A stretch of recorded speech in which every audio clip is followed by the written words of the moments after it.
Hey everyone, welcome back to Electrolysis Unplugged, your favorite after-hours chat for all things hair removal, education, and elevating the industry. I'm Joanie. And I'm Stephanie, and today we are bringing a game-changing conversation for both students and seasoned pros. We're talking vision, not just your dream practice, but your actual vision precision when doing insertions, identifying skin tone differences, and preventing fatigue. We're joined by Jaci from Design for Vision, one of the most trusted names in magnification and lighting for clinical professionals. They've been in everything from dental offices to surgical suites, and now they're lighting the way for electrologists. Let's jump in. Good evening, everybody. So as you guys get in here, we have a special guest with us today. Jaci from Design for Vision is going to be talking to you guys about loupes and your options there. So before we move further, we're just going to make sure that everybody's all situated. And then, Joanie, are you ready to kick it off? I sure am. You sure are. So I got to meet Jaci not too long ago over the phone. I've been having different reps come out to the school or talk to the school about their options when it comes to magnification. I know that Joanie can agree with this, but like when it comes to showing you guys your options in the world of electrolysis, there are many of them, but it's hard to find people because people typically don't know what electrolysis is. Mm-hmm. And we lucked out because I had just done an interview in the classroom and I was really eager about a certain product. And then Eileen sent you and I over a forms with Jaci's latest technology. And so I was like, oh, we got to get you on the podcast. So today we are going to pick your brain and allow you to actually present a little bit about like seeing the difference, like understanding what precision optics can do when it comes to design for vision. I am going to. Well, I guess we can get started with, can you just tell us a little bit of the story behind Design for Vision and how you came to support such a wide range of professionals? Sure. So Designs for Vision has been around since 1961. It is not a very new company. It started off as a low vision company, which basically what they did is helped legally blind people actually be able to see. And a surgeon came to the eye doctor that started Designs for Vision, Dr. Feinblum, and said, if you can help legally blind people see, you have to be able to help me see while I'm operating because I can't see. So together they came up with the very first pair of what are now called loupes. And we had a patent on them for many, many years. We were the only company that actually drilled the telescopes into the frames, which is what the patent was on. So other loupe companies started coming up and they were making what we call a flip-up loupe, that is a mass-produced product versus something that is totally custom-made. And Designs for Vision stands by the fact that the reason that we are the top in the industry is because everything about these glasses are 100% made on a per person basis. There's nothing about them that you can like really share with other people, or you can't just buy them online. You have to have a rep. And Designs for Vision proudly will tell you that we have a rep that covers everywhere in the country, as well as Canada, and we even have many international distributors. So when it comes to the fact that you guys came from working with in the space of helping people with a vision, like a visual aid, do you find that even to this day that those roots kind of pull forward? I know that like when we're working with visual aids, electrologists under magnification, we're like working with incredibly detailed ways. I think that it's important for us to start understanding like, why would professional optics from being a visual aid for somebody else then help, I would say, change the vision, change the sight in front of us when it comes to electrologists, how to go from a blind, like a visual aid for someone who is lacking full representation of their eyesight to a magnification tool like this. Like, what was that transition space?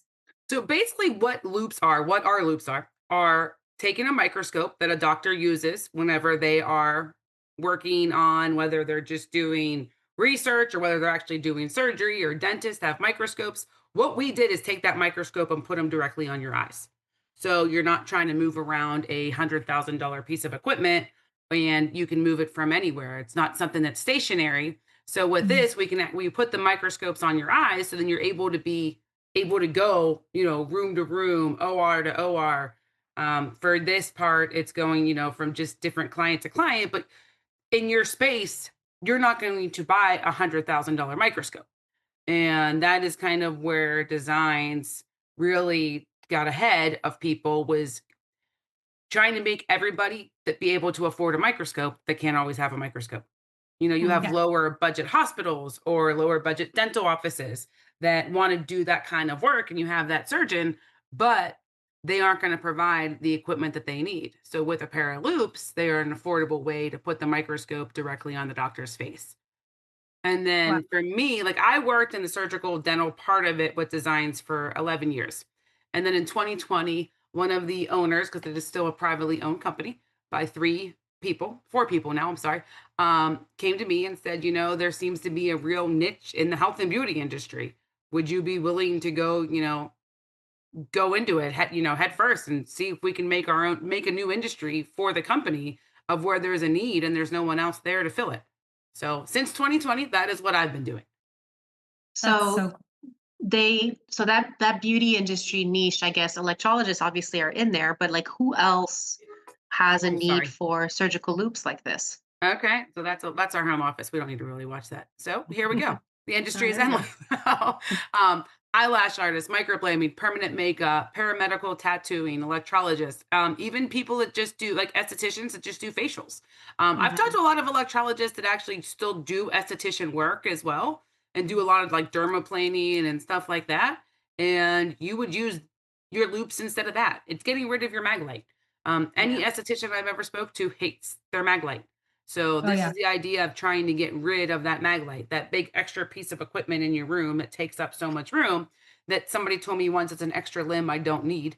And you're always moving it. And in that case, with this, the glasses are always moving with you instead of you having to move that, moving I don't the know mag if you do light any, around.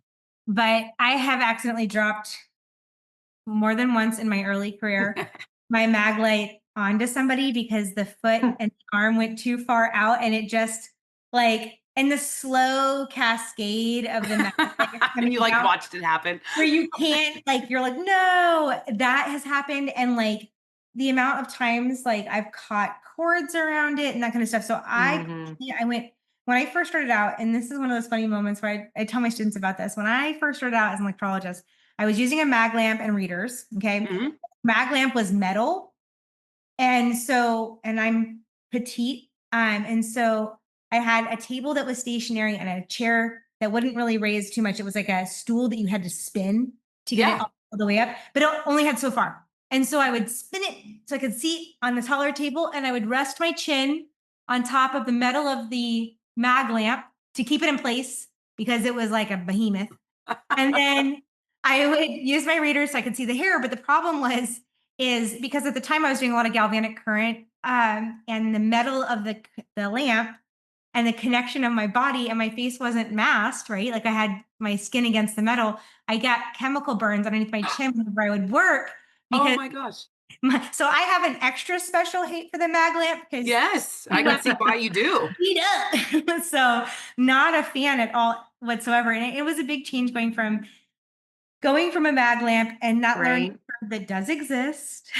Like, My first pairs were these, they were Eschenbach, and they were these little like binocular things that you would just kind of turn to get the focus right. Mhm. But they yeah, would come only in like predetermined Yes, that's what I magnifications. was talking about. When we had the patent The with the through the lens, the yes. other companies came out with the flip up ones that were mass Yep. produced, that you had to like fit into a range and try to make them work. And that causes a ton of strain on your eyes, because every time you look through them, your eyes are always trying to refocus to something that's not actually made to where your pupillary distance is. This oh is yeah. actually a question that I get a lot from students at school. They ask about eye strain using these surgical loops. And so can you kind of expand a little bit on what you just said, Yes. as far as like, does wearing these things, does it mess up your eyes over time? Is there, does it create extra strain that looking through a mag lamp maybe wouldn't do? No. So here's the easiest answer. These are 100% custom made for you. So every time you look through them, you're looking through the dead center of the telescope, the optic center, as we call it. So anytime you come in and out of that magnification, your eyes are automatically focusing at where they should be.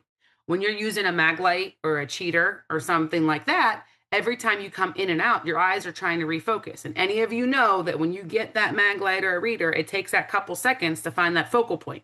That is causing the stress on your eyes. That is causing the stress that you're feeling from the back of your head for your eyes to refocus. So every time you come in and out of that, your eyes are always straining to refocus.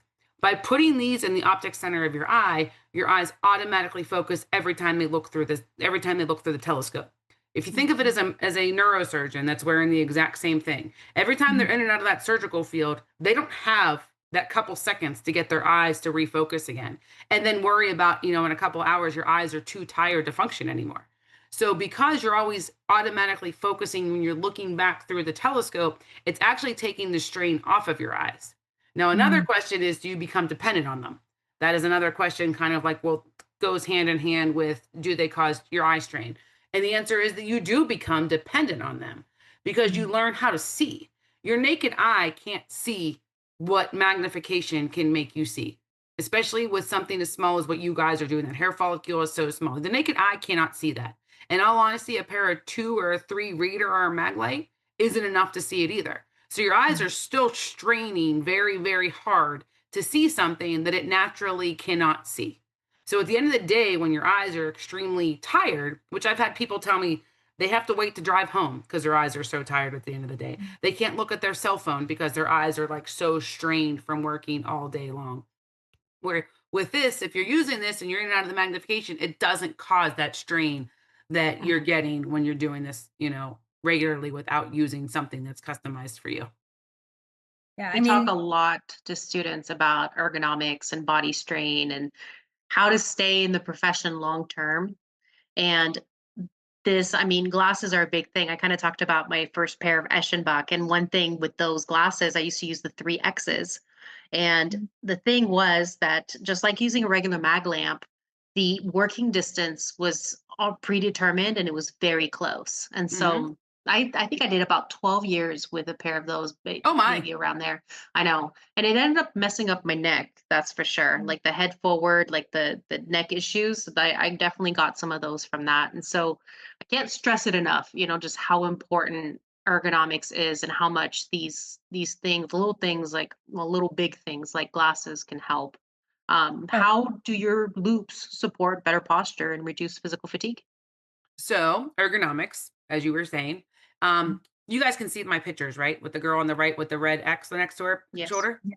Okay. So anyone in this industry, whether it's you guys as an electrologist, a esthetician, an eyelash artist, you all sit like this. The goal is always to try to get you to sit like this. So here's how it works.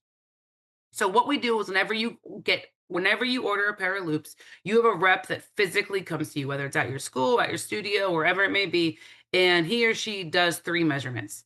The first one is the working distance, and that is the distance that from your eye to the part of your client's body that you're working at, okay? And Designs for Vision is the only company that will set that down to a half an inch. Like she was talking about, Joanie was talking about Joanie, I'm sorry, was talking about that lower working distance because they fit you in a range. So most companies will put you in like short, medium, long, extra long. So what that means is you're still kind of adjusting your body to the loupes. What we do as a company is we set you right down to that half an inch of what's comfortable for you. So you're not adjusting your body to the loupes, but the loupes are adjusted to your body and what's a comfortable working position for you. And then how the ergonomic part of it works is that we're going to set you at a number, and I'm just going to give you an example, make up a generic number of 13 inches. Okay. With that 13 inches, now it depends on the magnification that you get, but the lowest magnification in this industry, in electrologist would be a 2.5. A lot of people say it's not enough, but just to use it as an example, with a 2.5, you have 5 inches that you're able to move. So if we set you at that 13-inch mark, you have 2.5 inches on the top of that 13 inches. You have 2.5 inches below it. So you would dab down to 11 and a half or 10 and a half up to 15 and a half. In that range, everything is clear. Now, if you start to become more tired and fatigued throughout the day and you start to slouch and get closer, it gets blurry. So when it gets blurry, because you're out of that focal range, it forces you to sit back and put yourself into what that ergonomic range is for you. It's funny that you say that because 2 years, well, I think it was 2 years ago, Joanne and I had a workshop that we were hosting. And, I forgot my loupes and I had to borrow Joannie's backup pair. And perspective, she's 5'11" and I'm, let's say 4'11". Okay. Huge difference. Yeah, your working distance is very, very different. Yes. And so we found out that she was measured, I think, at 19 or 21 inches, and I was measured at 13 or 15 inches. So I tried to put on her loupes, and I was trying to show a student something. I was like, hold on.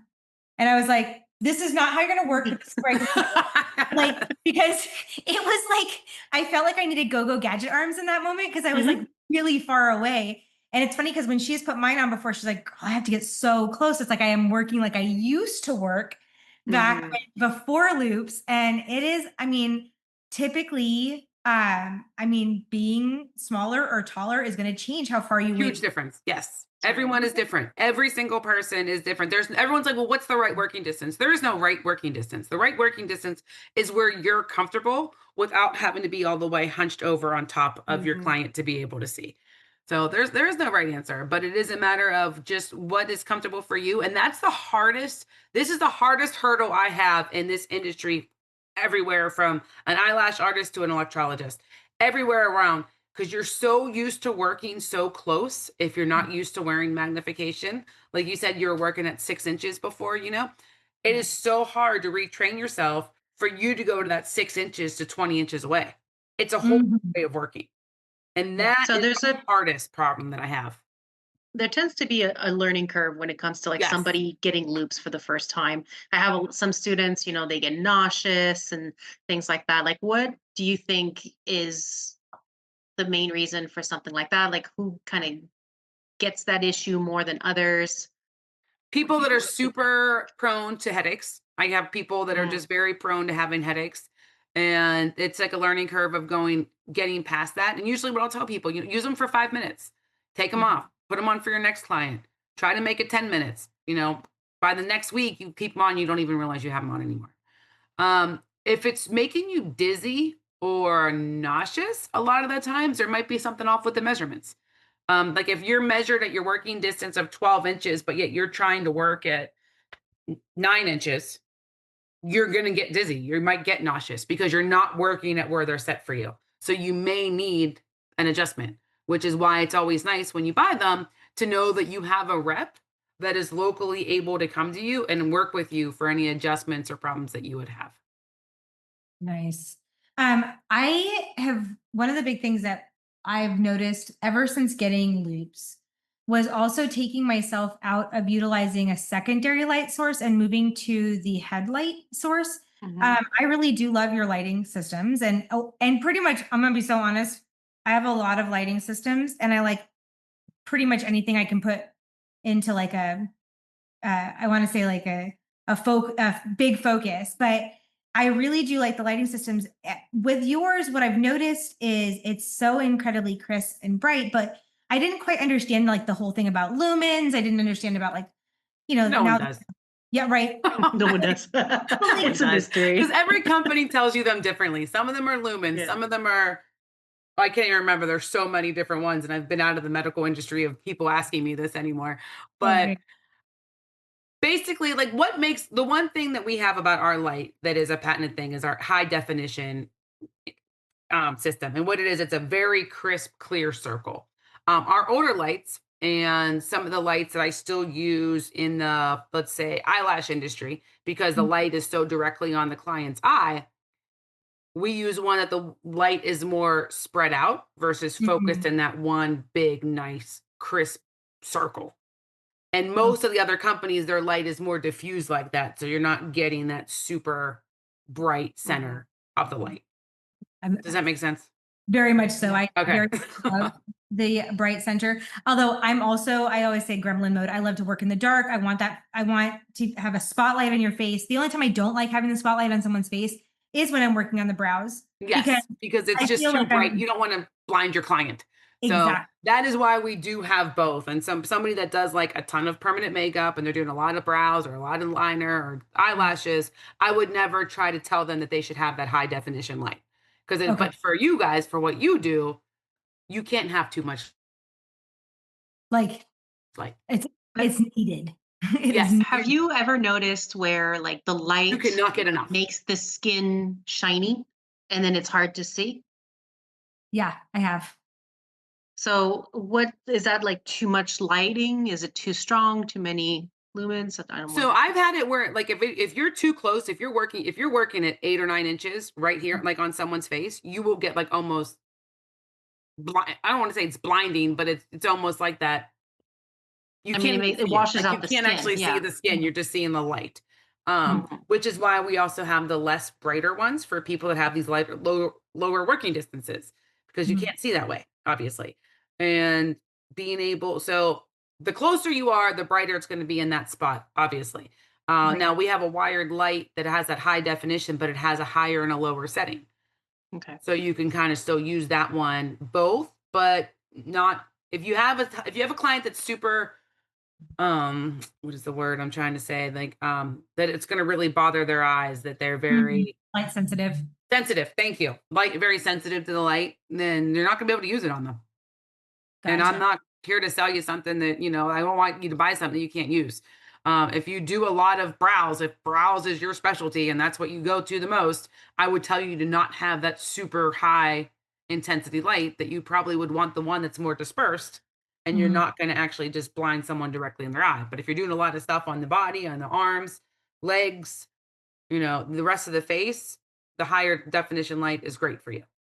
Yeah, I definitely think that like between the intensity of the light, learning how to use loops, learning how to do electrolysis, especially with our students, like those three things all at once lead to like a very stressed out student. And so like when you talked about like kind of like 5 minutes on, 5 minutes off, it's like you're kind of like doing the reps for your eye muscles to get used to it Mhm. because we kind of, those old pictures from back in the 90s where it was like you relax your eyes to see the picture. Oh We do yeah. that as electrologists, we relax our eyes to be able to stare essentially for a long period of time.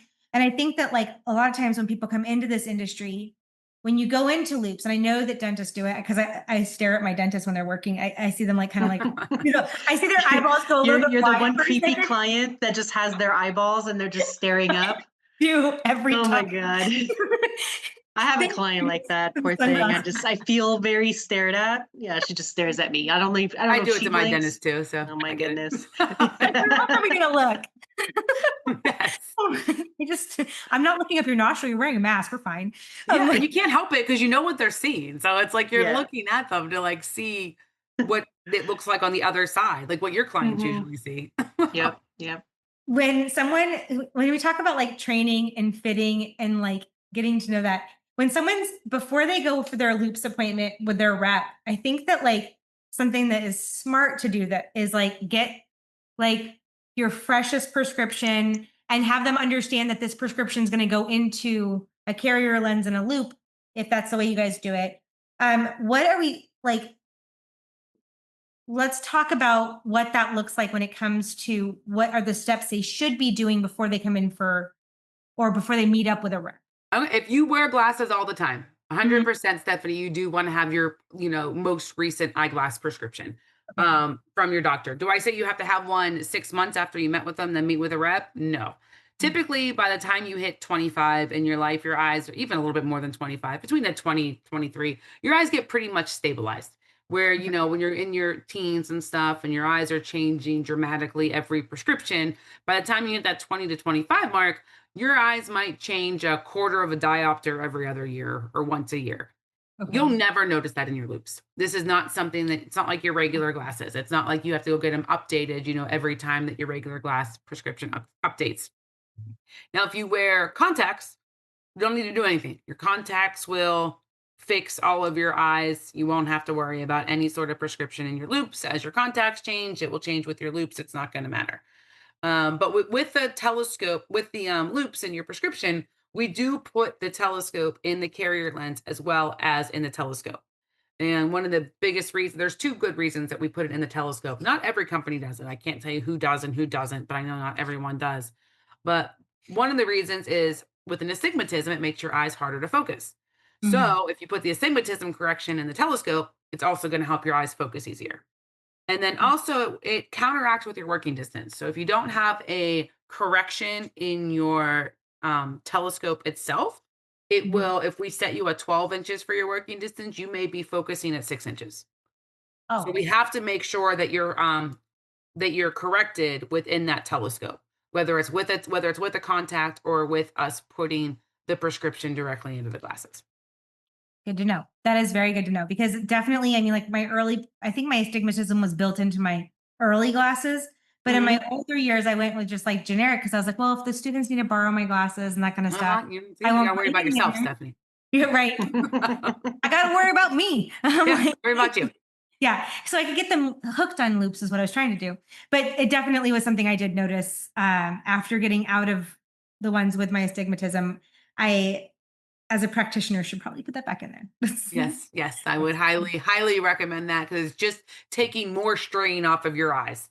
Because with that astigmatism, it makes it harder for your eyes to focus. So if you don't have it, you don't have that correction, you're just you're doing a disservice to your own eyes, to yourself. Gotcha. All right. I'm listening. I'm hearing. Again, if you read my sign now, longevity in your career, the better you take care of yourself, the longer you're going to be able to work. Yeah, it's so true. If somebody were to try to meet with a rep like you, sometimes I've had students like meet up with people at a Starbucks, and I don't know how I feel about that because I feel like you should try to replicate your real working environment as much Environment. as possible, Mhm. so I it's like, agree. And yeah, we've had to make it work at a Starbucks, just like we have to make it work at a trade show sure. sometimes. Yeah. Try to do it the best we can. But, you have some people that own studios or, places that they don't want the reps to come in there. Mhm. Or they don't want, they can't make their times work because they only work Wednesday nights from 5 to 9, whatever. And I did just recently sit down with every rep in the company and go over, and we did like a Zoom thing to go over how to measure working distances for you and how it's different versus a doctor.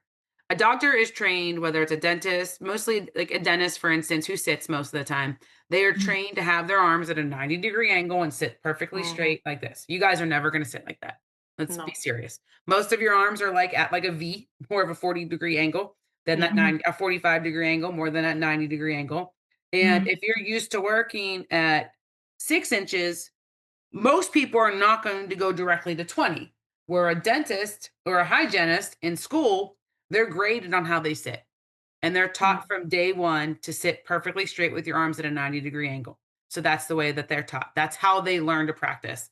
And they learn to practice because their first month of school, they have loop companies come in, they all get measured and they all get set, and they all have to have a pair of loops to learn how to work. Wow. Most people in this I industry wish we learn could how to do work that. without them. Yeah.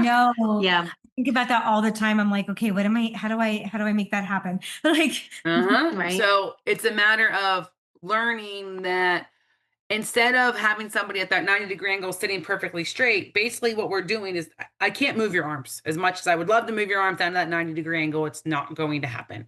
So Mhm. what we're really trying to do is just kind of relax your shoulders because your shoulders get so tensed up when you go to work, and just kind of pull your head back and drop your arms a little bit. So it's more of a relaxing your body versus trying to I completely change the way that you work. I always thought, because we work on the whole entire body and some things will be closer to our bodies, some things are going to be further away depending on what we're working on. I was never a fan of the ergo loops that came out. I I have a did sign in there. see, That's a totally a preference. well, It's because unnatural. I feel like they're made for dentists where the head is close to the body. But Mhm. if we're working on, for example, the opposite side of the body, what I've noticed is that the angle is just too steep. Oh And yeah. a lot of my students end up kind of arching their back, and like their chin goes up just to be able to reach a little further out. Mhm. And Yeah. so, do you guys vary the inclination angle? It can vary a little bit. I mean, in all honesty, I agree with you. A dentist, the patient's mouth is right underneath them. There's certain Mhm. surgeons, like for instance, I've dealt with a surgeons, like a brain surgeon or a spine Mhm. surgeon, loves them because they're looking straight down. Sure. A Yeah. cardiothoracic surgeon working with their arms out a little bit further. It's a little bit Yeah. harder to be able to see that way. Yeah. To me, now, if you look at this picture, this girl is doing a set of lashes, Mhm. but she's looking straight ahead, and the lashes are down by But her. lashes, again, that would be perfect. Like But facials, I I feel get, like it but I think works. for any of it, it's unnatural. Like it's just not a natural way to work to me. Mm. If you're Yeah. looking straight, but your hands are down here, I think it's very, very. There's even a much So you're larger not a fan learning of curve. these either? I Not don't your want to say I'm favorites? not a fan of them. I just want to say that they are certainly not something I would ever tell somebody to get as their first pair of loops. Let's put it that way. Mm. Learn Yeah. how to Okay. use magnification first. It's like taking baby steps Mhm. versus jumping in the pool head first. Like, would I tell anybody to say these Mhm. should be your first pair of loops and learn how to work like this? Mhm. Absolutely not. Because it's just, to me, I don't think it's anything is natural. If you want to paint your nails and you're looking straight ahead, it's weird to paint your nails down by your belly button while you're looking straight ahead. So it's Yeah. just, to me, a harder learning curve than already it Okay. is when it comes to just learning how to wear magnification. The only time I like, because I have a pair of ergos, because I was like, I wanted to have like one of each so that Mhm. I could speak on them well. And I like my ergos when I'm doing eyebrows, upper lip, and testing students during practical, because I could be zooming around the room and like I'm already looking down over the area. It's easier in that space during that time. But it's disarming when people walk into the room and you're wearing loops, because it looks like you're like dissociating during electrolysis. Uh-huh. And I also like what you were talking about, Joanie, like when I'm working like kind of midsection on someone's belly, what I was Mhm. as I was doing this number, like where I was kind of just Yep. like leaning back to see the center of their body. And I was like, yeah, that's not going to work. Yeah, Like, not ergonomically correct. no, You do Yeah. not want, as Exactly. much as you don't want to go all the way forward, you don't want it to yeah, go all the way back either. It's right. also not like an Right. ergonomically correct way to work. Yeah. Super great for eyebrow people. Like that's I an can see eyebrow. that. Yep, Yeah. because it's going straight down. Yeah. But for my advice would be in this industry, like in as an electrologist, whether you're a student or have done it for 30 years, I would tell you to get something that you could use for everything versus something that you would just want to use for just this procedure, then versus, just this procedure. Like a Mhm. general surgeon might have three different magnifications for three different types of surgeries that he's doing. But for this industry, I would say learn how to use a regular pair of loops first, which is what's on here. And Mhm. Mhm. these are like the standard, what I would tell people to go with. And it's basically we were talking, Stephanie, about the Galilean telescope, which is that top one in the red frame. And then a prismatic telescope here is in the middle. And then the bottom is what we call a panoramic telescope. And Oh, that is a patent that we have. And that is for just the largest field of view that you're going to get at a higher magnification. wow. The I don't think I've downfall to seen these, those. what's Mm. that? I said I don't think I've tried one of these. I'll have to see it next time They're the rep newer. comes They are. by. Well, I mean, we've had them for a good 5 years, but they just give you a much broader field size. Mhm. Now, the downfall, which anyone can tell by looking at these, is when you're checking the weight differences. Sure. They look heavy. The Galilean telescope up here, which is obviously going to be the least amount of weight on your face, Mhm. versus the micro expanded field, which is a prismatic telescope with as much taken out of it as possible to make it lighter. But Yeah. then with this panoramic telescope, you need a whole lot there. There's a whole lot of lenses to make that panoramic view. And the lenses are made of glass. So that's where I you're know getting that the weight. I know that we had talked about earlier how, none of us are really fans of the Galileans as, for this field that we feel that the prismatics are kind of the way to start. But I know that from, student feedback with companies that come through and them trying out different things, they tend to like the Galileans only because it gives them such a wider field of view. It's more like the mag lamps. Yeah. Which, Yes. I never felt like it was necessary to see the whole entire leg if you're just working, on a hair at a time. But I understand the idea. And so maybe those panoramic ones might be kind of interesting. Yep. And the Uh, prismatic ones in the middle, the micro expanded field there, that is kind of in between. That is going to give you a larger field size than the Galilean. So mhm. what happens with a Galilean telescope? which for those of you that aren't familiar with this wording, is just like a shorter regular telescope that you guys have all probably seen. Let me see. I know. Can you guys see me or no? Oh yeah. Yeah. Well, Oh, okay. So a regular Galilean telescope is just a small telescope like this. It's going to be the lightest weight because it's the smallest. And then when you go into prismatic telescopes, they get longer, which means they get bigger. Now, with the Galilean telescope, as you go up in magnification, you lose your field size. So with a 2.5, you get, let's see, at 3.5, you get 4.5 centimeter. I want to say it's like 8 centimeters you get as far as a field size. And the field size is how much of the body you can see at one time, whether it's how much of the arm you can see. So the 2.5, you may get that 8 centimeters, but you're not getting the detail as when you go into a 3.5 and you're only getting 4 centimeters, but the follicle is looking bigger.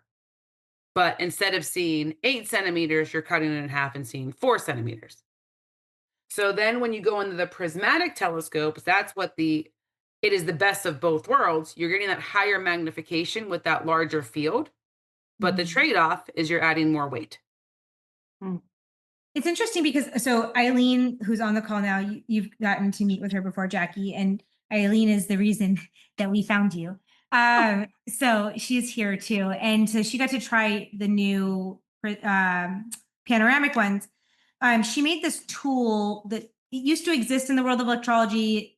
We are doing a research project. We made them again, which it's hard to see like truly, but it's basically this little rectangle up here. And basically it's got 7 by 5 on the squares, and there's a centimeter squared on the full box. Okay. So like, you have 35 centimeters squared in that space. And when you said that, like, I mean, I'm thinking of how much area this would cover on my face. That's my entire cheek. So you're still seeing your entire cheek. It's not like you're seeing like in a span of 8 centimeters. If this tool is 7 by 5, that is my whole entire cheek or my whole entire chin or my underside of my chin, right? In that zone, that's a lot of workspace. And like, I mean, that's a lot of, again, kind of unnecessary, right? I mean, you don't really need to see that much. Agreed. I understand. I understand. Comparing it to like a dentist, you know, and this is most electrologists agree with me when I use this analogy, is a dentist is only using one tooth at a time. So he doesn't care what's happening over here. Right. Now, a dental hygienist wants to see the entire mouth because they're worried about facial expressions. They're worried about if they're hurting somebody, where a dentist is only at one point. An eyelash artist might care about seeing both eyes to try to line up the lashes. You guys are focused on one follicle at a time. Yeah. So how much of a field do you need? It's a comfort. It's 100% a comfort thing. Like you said before, it's like a mag light. People are used to seeing the whole face. So that's the way they want to work. Do they really need to see the whole face? No. Today, we want to shine some light on some of our amazing partners who are helping shape the future of electrology education, services, distribution, and so much more. We're thrilled to have such amazing partners and supporters. Whether you're just starting out or a seasoned professional, these vendors and schools have what you need to succeed. When it comes to top-tier machines, look no further than Aesthetic Systems. They offer the latest in technology for both the electrology and aesthetics industry. Their machines, furniture, and more are known for reliability and precision, helping the professionals deliver the best results to their clients. Stay ahead of the curve with Aesthetic Systems' innovative tools. You can learn more about them at aestheticsystems.com. That's aestheticsystems.com. Heading to the Golden State, California Electrology Academy offers an immersive learning experience that prepares students for national certification as well as many states with reciprocity to California's licensing exams. Led by Joanie and Joanne Gonella, they bring decades of quality services and education. CEA offers flexible schedules, open enrollment, and a supportive learning environment, making them a perfect place to start your electrology journey. Be sure to check them out for cutting-edge education right in sunny Southern California. And visit electrologyacademy.com. That's electrologyacademy.com. Hey everyone, Stephanie here with Electrolysis Unplugged. Today we are talking about the Maryland Electrolysis Education Center. Dreaming of a career in permanent hair removal? MEEC is here to turn your dream into reality. MEEC offers a 650-hour hybrid program. That means part online and part in person, designed for your busy life. And get this, it's fully approved by the Maryland Higher Education Commission and the Maryland Board of Nursing Electrology Practice Committee. Graduate with confidence knowing that you're prepped and ready to sit for your Maryland Electrology licensure exams. Start your journey today by visiting mdelectrolysiseducation.com. Shoot an email over to director@mdelectrolysiseducation.com or call 240-280-8124 to learn more. That's Maryland Electrolysis Education Center, where your future in electrology begins. Thanks for tuning in to Electrolysis Unplugged. Be sure to check out our amazing sponsors for the best in electrology tools, training, technology, and so much more. Now, back to the show. But There's actually a it's question changed. in the chat that says, Sue says, what's the correct way to measure working distance? As a mag lamp user, my loop rep asks me, and my answer is, I don't know. This is where my lamp is. They don't really have the, the rep And is know-how, I guess. Yeah. know-how in that space. And she's been a mag lamp user and was not taught in the loop space. So Okay. how would she properly know as an electrologist when she meets with her rep the next time what her working distance should be to answer the rep? I mean, I think the Okay, rep so should know, I but- hope this isn't a design supervision rep that asked you to figure out where your working distance is, because we're absolutely not trained to do that. Our job is to come in and figure out exactly where your working distance is. So Mhm. with a mag light, and this is one of the other big questions I get and people get confused, is people are like, well, I already have a 3, so I need something higher. A 3 Mhm. mag light and a 3 loop of our loops are totally different. They are not apples to apples. You cannot compare them that way. So depending on the way a mag light works, the higher the magnification, the closer you have to get it into focus. So if you have a mag light at a 2.5, you might be at 6 inches. But if you go to a 4, you might be down at 4 inches. So Mm. just because you're using your mag light at that 4 inches to be in focus doesn't necessarily mean that's where you should be working ergonomically. That is just where you have to be for that mag light to work. What I would Mm. tell you when your rep comes in to see you is you show them exactly where, if this, and I always say the best way to do it is if you have a model with you, if you have a coworker or you have a client or someone that can be there and you can feel like you're really working and measuring, basically what the rep should be measuring is where you're putting your tool onto your client's body from that point to your eye. And again, With you setting up straight. Yep, it should not be where the mag light is forcing you to be. It should be what's a comfortable position for you. Gotcha. So so Sue, a great way to think about this is it's time for you to have them there when there's a body on the table so they can see, because they know their product, they can see where you look best seated in the perfect scenario to get into that follicle without a mag lamp in front of your face. Yes, because the mag light is going to force you to work at a specific distance. Yeah. You are adjusting yourself to where the mag light is. And that is not, and that's hard because, and again, there's where the learning curve comes. Because when Right. you get them, that mag light, you've been working at 4 inches for so long, and that's where you think you're comfortable. So when you get your loops 4 weeks later after you order them, and you still try to work at that 4-inch distance, it's blurry. And people are like, I can't see. I hate these things. I can't see. Because they're not set for you to work at 4 inches. They're set for you to work at 12 inches.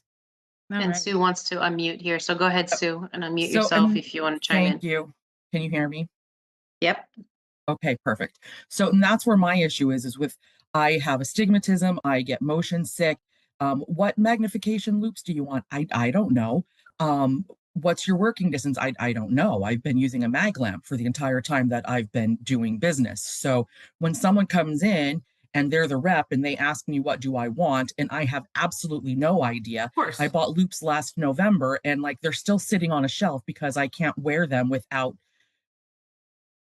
getting severely motion sick, and my body has to be craned in a position that is even more uncomfortable to me than what it is with the mag lamp. And then when I ask my rep, they're just like, well, where do you want your working distance to be? Like, I don't know. I don't know. Dude, did Like, you buy these from Designs for Vision? no. Okay. Um, Because I will have a rep out remember to who. you to get this fixed. I want to make sure. Um, Going to war. Jackie's ready. 'cause Yeah, we are no, absolutely it's not trained for them. yeah, I No. have purchased from two Um, different companies and all of them have been the same thing. What mag do you want and what working distance do you want? I'm like, I have zero idea. I have no Of course you idea. don't, because you're not a loop rep. You're not Yes. trained in loops. Like I don't know how to take a hair. I don't know how to, zap a hair Yes. follicle. Yep. So when it comes to it, there should be a rep with you at your bedside or at your chair. Whether I don't know. I think most of you put people in a bed. Everyone works a little Yep. bit differently, but in your studio, in your environment, measuring on how you like to work. And as a reps, we bring you all the different magnifications for you to try on. Okay. And if I'm with you, here's what I'm going to do. Okay. So here's a 2.5. This is the standard, most popular magnification all along the board for anyone that wears loupes. It gives you a nice big field size. It gives you a good magnification. It's easy to kind of move around a little bit so you're not stuck in one spot. All right. So you might look at this on and say, oh, I still feel like I need more magnification. Okay. So now I'm going to hand you a 3 and you're going to try the 3 on. And you might say, I don't know. This field got a little bit more narrow. I don't know if I like that. Okay. So, all right, Sue. So now I'm going to give you a 3 prismatic one that's going to give you that same 3 magnification, but at a prismatic at a larger area of the body. It's kind of like Goldilocks. We're going to try on a bunch of stuff until you decide what looks the best for you. There's no right answer. There's no right answer for an electrologist. There's no right answer for a cardiac surgeon, and there's no right answer for a dentist. It's 100% where you're comfortable. It is not, like I said, it's all a preference. And I tell people that all the time. People want to know what's the right working distance and what's the right magnification. There's no right answer. It is 100% a personal preference. And that is not everybody in any industry works the same, feels the same about what they see. And there's the only thing that's right is what's comfortable for you. In cases like hers, where she's kind of, I'm sure she's at her wit's end because I would be. I would be too. Yeah. When you go to the website and you go like find a rep, are they doing it by zip code or would it be best for like maybe people who are interested to drop their zip code in the chat?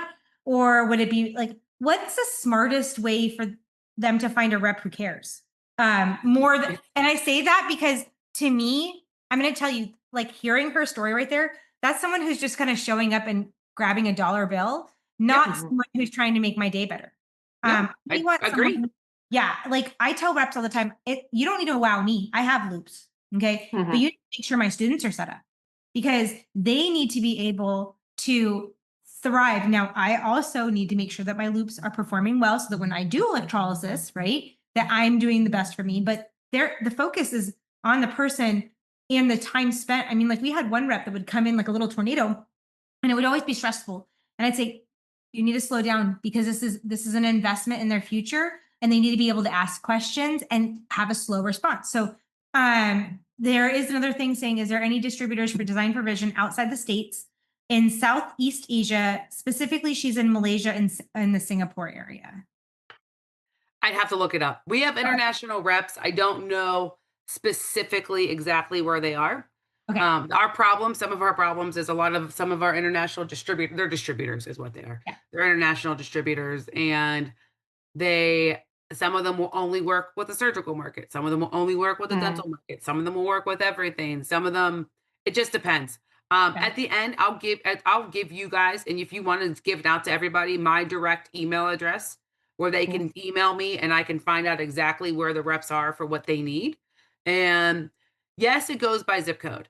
But it also goes by companies. I have learned by going to some of these beauty shows, and there's all of a sudden these pop-up loop companies that just want to may have you make a knee-jerk reaction and purchase something at the show.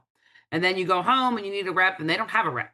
There is no local rep to come out to you and help you. There is no local rep to come and work with an adjustment. They want to walk you through the phone on how to change this and how to measure your working distance. And so to me, one of the most important things when you're buying loupes That's your first question. Do I have a local rep that's going to come help me? Mhm. And you say the one comes in like a tornado, and I know we have reps guilty of this.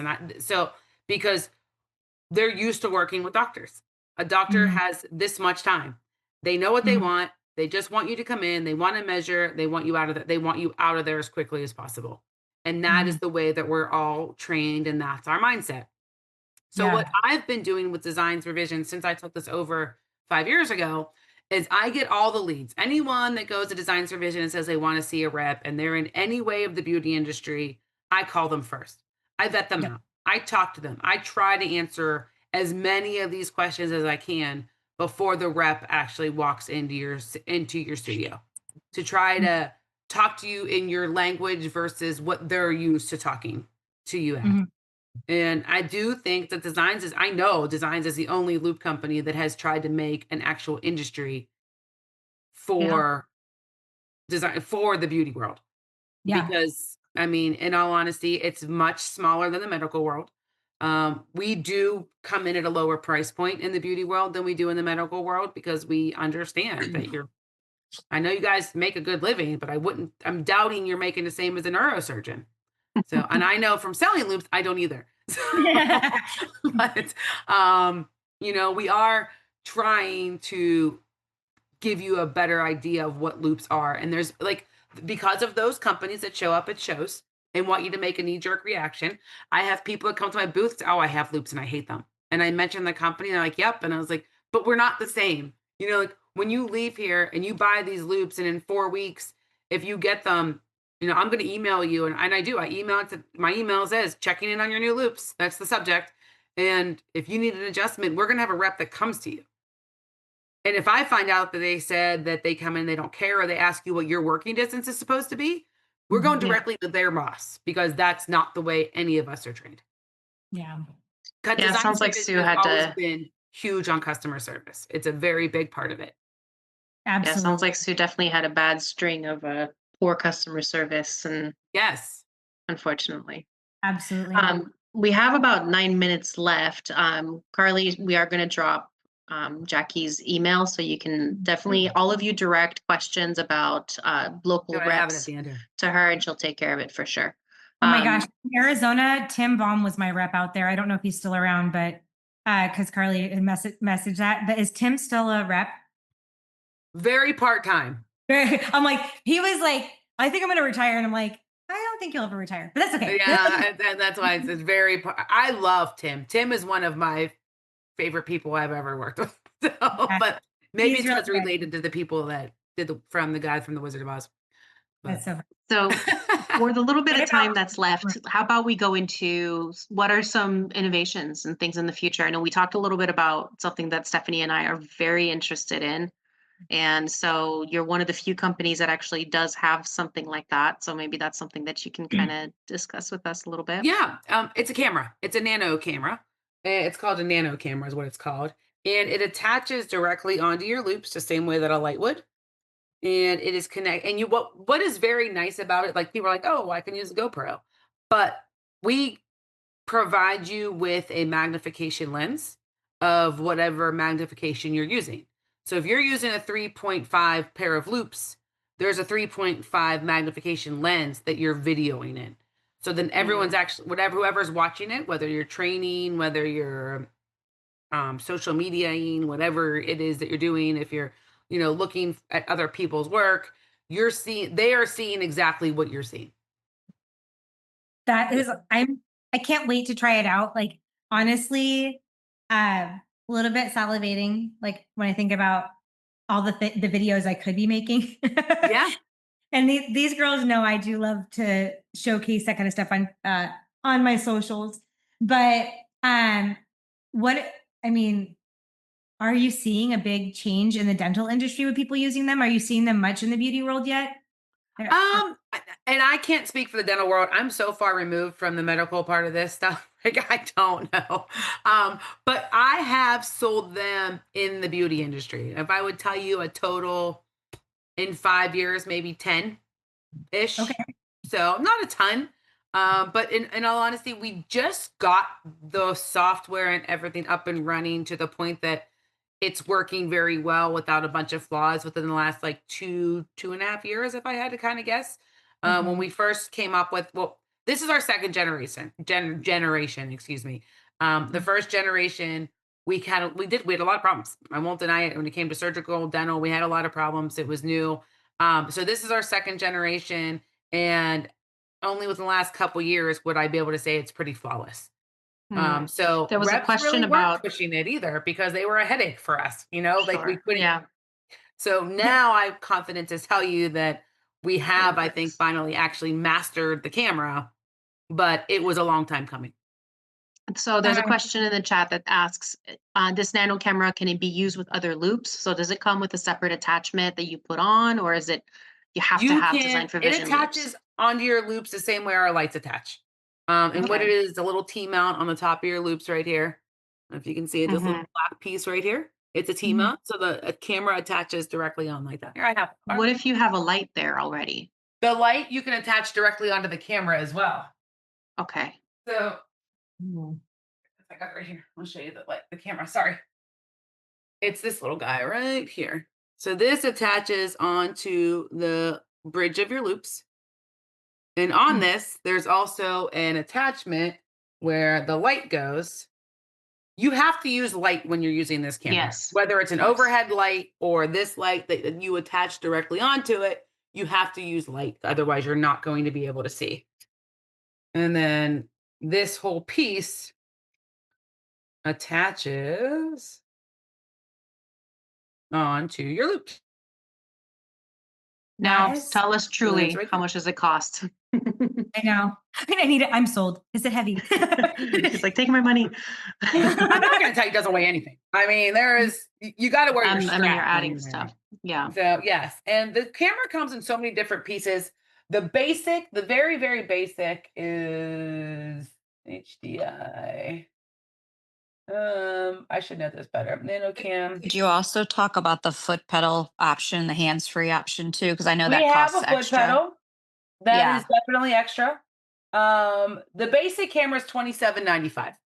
There is a discount within here we can always talk about, just being in the beauty world.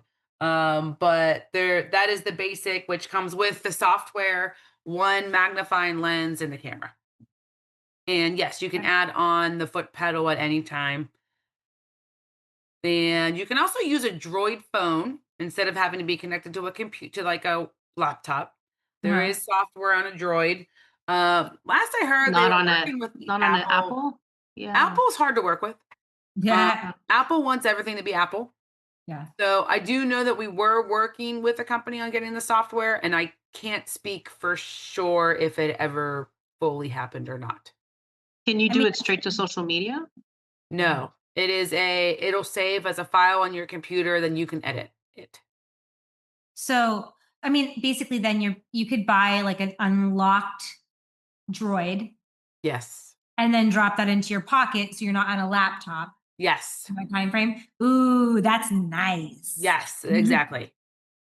Does the attachment for the light and that you have you said your little T whatever, is it similar to what other companies use? So you would be able to potentially attach the camera to a different brand loops? So like if you had a different company loops, yes. Yeah. We would just have to know the company and the frame, Okay. and then we would supply you with the proper attachment that goes onto there. Okay. Oh, okay. That's nice. There was a question about Wi-Fi connection. You do not need a Wi-Fi connection for it because you are wired to, whether it's a Droid, like a phone or a computer, you are physically wired to it. Okay. That's And Sue, I think, is in love with the panoramic loops. yeah. Ah, So see, they basically- are. I mean, they're great. I mean, people love them. They're just, you're adding weight. I mean, they're going to be a little bit heavier. So anybody that's on there now, like on the call now, I would take a moment and write down her information. Yep, it's my direct cell phone, my direct email, call, text, email, whatever is the best. Sometimes it's a lot to try to talk about via text, so don't be afraid to call. I'm a talker. Yeah, I did love that about you because I cannot stand text messaging. Me And my either. loves it. And I'm just like, give me the phone. I'm like, I Yes. just need to see you and talk to you. Yes. Get it done. Cause it's just a thing. But we really appreciate you being on here today. Yes. This was a treat. And so thank Thanks. you. I enjoyed it. I mean, you're not the only East Coaster, but whenever we have an East Coaster that is choosing to talk during the time, it is helpful to have someone so enthusiastic about their. Well, I really care about it. I liked my job for 10 years in the medical world, but I gotta say, this is a whole different world. And it's so nice because you guys are so thankful. Like, you didn't know you could work and not be in pain. Yeah. People had no idea that they didn't have to work and hurt Yeah. all the time. So it's fun to be able to explain this to people and give them hope and give them the idea of being able to lengthen their careers. And then you said the email that's on here on the Yep. screen is your direct email. And that is we- directly to me. When we put this up in Mentorship Hours archive for those individuals, we'll drop that also into the notes section.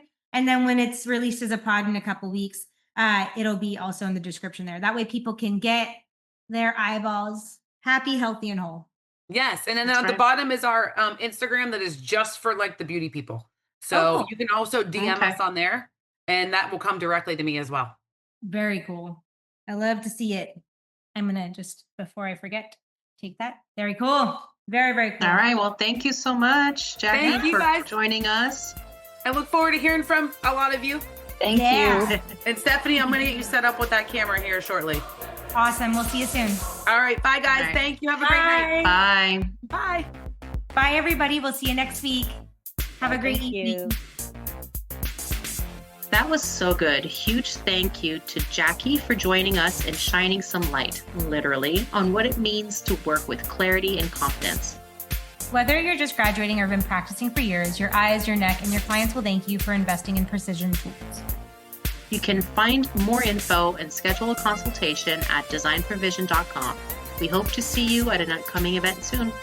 Until then, like, subscribe, and share this episode with a friend who's currently dying at work from the pretzels we're putting ourselves into trying to see the hair.